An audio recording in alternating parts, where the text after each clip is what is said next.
Hello, welcome to the IC Topic Chat for Thursday. What is it? It's the end of October, isn't it? When is this? October, 26th. That's amazing. We're joined today by Nathan Browning from the IC TIG leadership. He's the IC TIG program co-chair, and he did some analysis on the IC TIG 2022 survey that was administered about a year ago. Nathan, go ahead. Why don't you introduce yourself some more, give us some background on your research firm, and then jump into it. So welcome. Okay. I'm glad you're here. Yes, thank you. My name's Nathan Browning. I'm seeing in the chat, I saw someone is a consultant and a bike tour facilitator. We need to start a little independent consulting like bike tour group or biking people group, because I got my e-bike back there, trying to bike around town as much as I can. So I'm an independent consultant in Kalamazoo, Michigan. I've been consulting 4 years now, almost 5. So it's been a great ride. The ICTIG has been a great resource to me. I am on the leadership program co-chair, which is the position that helps organize the conferences, at least our little ICTIG portion of the conference. So I am very interested to talk about demographics today. It's not gonna, I mean, it's like, this is kind of hard because the really like the content of the survey, and especially some of the other presentations that have already been given kind of cover demographics. I mean, we're always interested in that. So I'm trying to kind of weave that line. So I can see the chat if you have questions or you want to pop in, raise your hand, let me know, put it in the chat. I'll try and make sure I'm keeping on top of it, and that sort of thing. So I guess even a little bit more background that kind of relates to this topic and why I think it's important for us to talk about this. Maybe one of the more boring topics I would say that you could get out of a survey, a pretty standard one. But when I was in grad school I started in late 2018. I was doing a master's program here in Kalamazoo, and I basically fell into an accidental contract while I was in my graduate program. And so I was thinking about like, man, how do I like parlay this after I graduate? Can I like continue this? Is this something that's realistic for me to actually continue doing this consulting? So I met with a bunch of people, and I met with one person, and I got some advice, because one of my questions was like, do you need a PhD to be doing consulting? And I met with one person, and they were very adamant, like, yes, you absolutely need a PhD to be a consultant. This is you really learn the expertise, you learn project management, like all this stuff. And I was like, man, okay. So I started mentally prepping myself. And then at Western Michigan, at the Evaluation Center here, they do a weekly eval cafe. And Melanie Wallach, who owns a firm here in Michigan, presented on the ICTIG survey from a few years ago. And in that survey was some demographics around education. And what I learned was about half of independent consultants in the TIG did not have a PhD. And so then I was like, this is my card to approval to not have to go and get my PhD. No offense to y'all that have a PhD. I definitely like think about it as a passion project.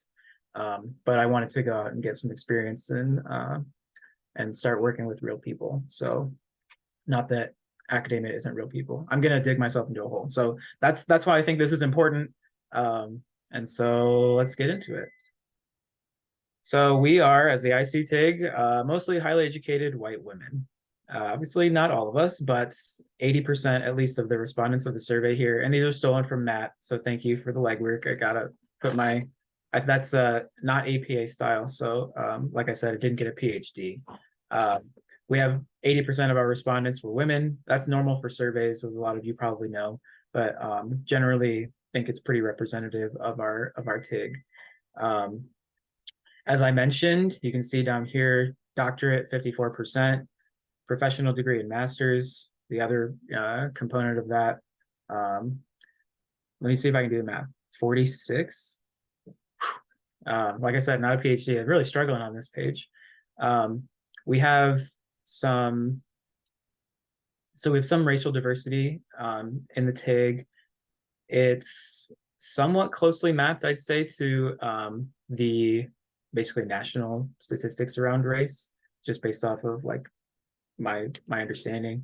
And then we have a lot of diversity in how many years people have been doing consulting, from 0 to 4 years, probably being the newer people. And there's a bit of survivorship bias too, right, with this.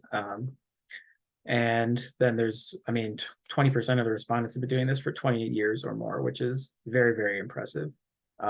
So we've got a pretty decent overview there of what we are all about at the very basic demographic level. So looking at, we talk about, I was just at for those of you that went to AEA, I was at the TIG fair representing TIG at the table. And a lot of people came up and they're like, I have the full-time job. I'm interested in kind of doing this on the side, a lot of professors and that sort of thing. And so I was interested to kind of explore this. So 70% of respondents to the survey don't have any other employment. So it's not necessarily full-time, because some of them are part-time and don't have any other employment, but 30% are kind of moonlighting on the side, which is very interesting. I'm always super fascinated to hear from the moonlighters out there that are doing this kind of alongside their full-time job. So when we look at those moonlighters, kind of some background about who they are. I'd say not most, but there's a lot of faculty related. So they're professors and they, take on contracts. I feel like that's pretty common. You hear about that frequently. They are either like staff or academics at a research institution, that sort of thing. I love that I'm looking in the chat. I love that I just sparked this like big long conversation about bikes. Sorry, we're gonna have to have a topic chat about bikes. Oh, and a bike tour in Portland, that would be amazing. So a lot of, research institution, academic, those sorts of people are doing consulting on the side a bit. There's some folks that work at a nonprofit that are doing some consulting. There was a lot of people that put other in. Yeah, there's attorney. It could be your answer. This is anonymized, so I don't know if you took the survey or not last year. It could be you, the one attorney. There's artists, leadership coaches. People mentioned that they're student and they're consulting. That was my position back when. So just a smattering of different things.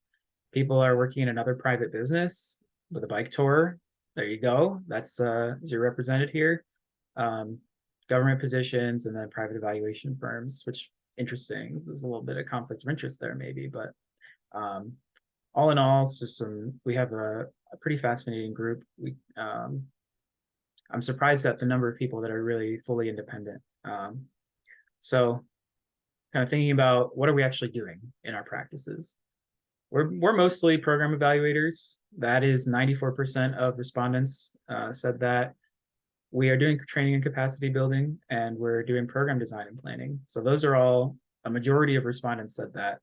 And so then the rest is strategic planning, facilitation, the standalone data analysis is not part of a bigger evaluation. So just more of this like one-off, kind of not super involved in the project, but just running the analytics. Program implementation and actually managing it, fundraising, grant writing, org development, other policy analysis, and a little bit of market research. That was a little thing I was interested in, but it never really took off for me. So there are some folks doing that sort of thing. I'm highly interested in policy analysis, and I think a little bit underserved. So I'd love to hear from people that are doing that and sort of how it looks evaluation wise and kind of where they're situated. And of course I have the data, so I can look at that myself, but I like qualitative relationships. That's what I'm all about. As I sit here and present many, many graphs. Here's the type of clients that we're working with. So pretty diverse set of clients. And by diverse, I mean, like if you look at the percentages here, this is like 15% is the highest common sort of client type that we offered. And so that's social services, which includes like substance abuse, youth and family services. When I was looking through this and looking through the other comments, I feel like we might need to revisit this if we do another survey and shore these up a little bit and try and get them more in line.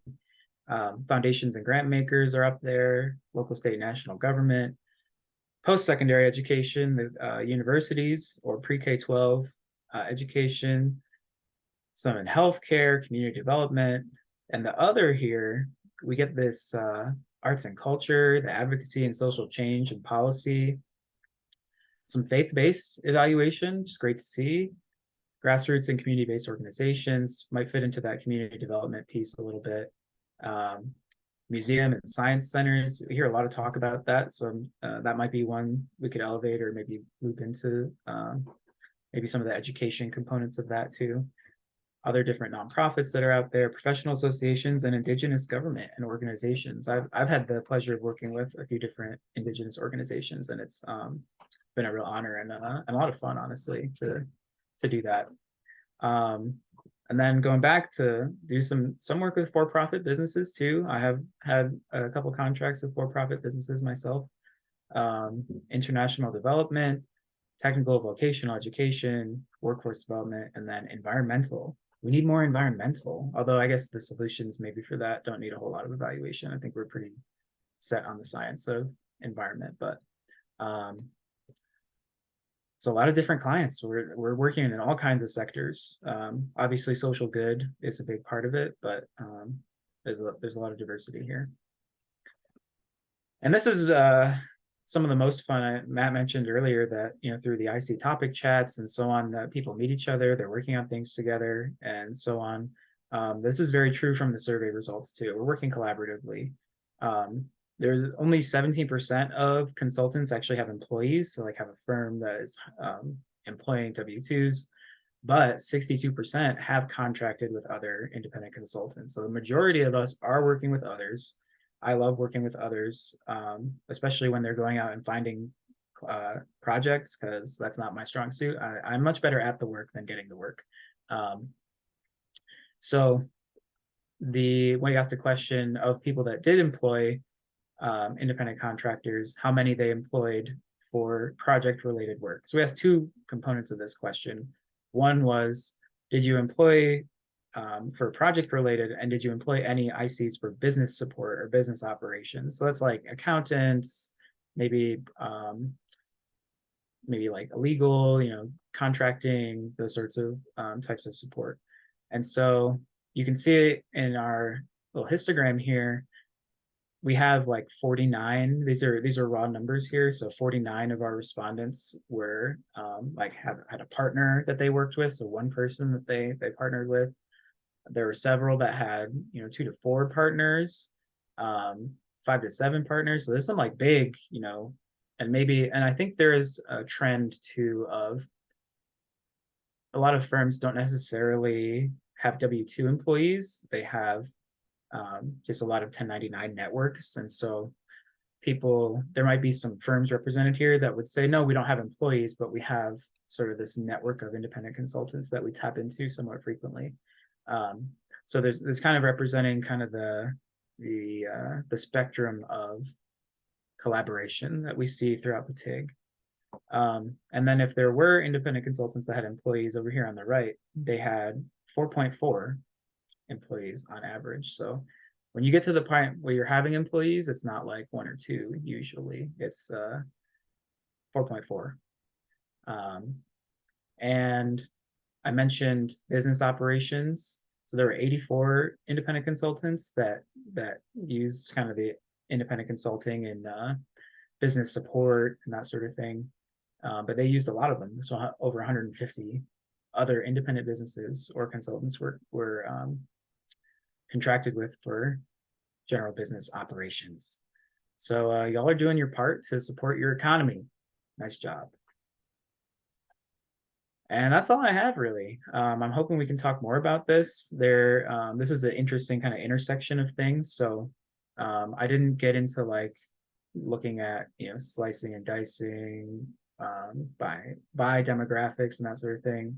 Probably some low-hanging fruit I could have done, but I wanted to highlight some of like the high-level stuff and the questions that were in there, and then hopefully we can have a really solid conversation about the things that we saw there and kind of the way our field is evolving and shaping and the future of our field.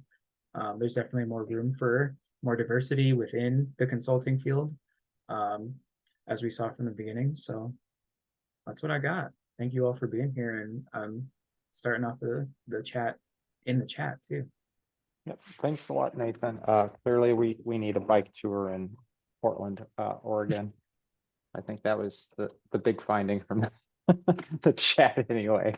I'm gonna go ahead and stop the recording, say goodbye to the YouTube folks, and let's just jump into the conversation with all the folks who have showed up to the session. See you guys later.